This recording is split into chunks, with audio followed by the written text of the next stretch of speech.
Welcome to the Tech Egg. Don't get scrambled. Enjoy the video. In this video, I will explain how to play Red Dead Redemption 2 the right way.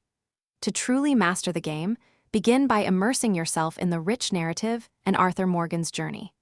Don't rush the main missions. Instead, take time to appreciate the detailed world and its inhabitants.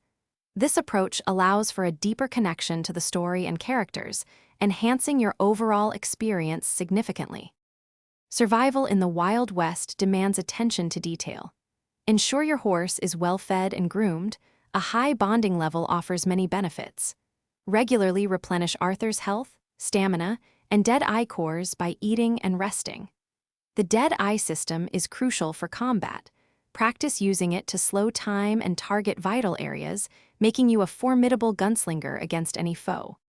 Red Dead Redemption 2's world is incredibly vast and full of opportunities. Dedicate time to hunting and fishing, which provide essential provisions and a steady income.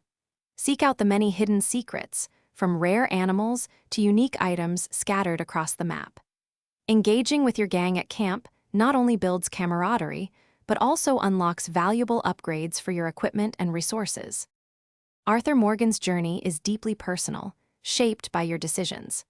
High honor can lead to different interactions and story paths, so consider your actions carefully. Invest in upgrading your firearms and gear at local shops to stay ahead in combat. Personalize Arthur's look with a wide array of clothing and grooming options, truly making him your own unique outlaw in the Wild West. Thanks for watching. Consider subscribing if I helped unscramble your problems.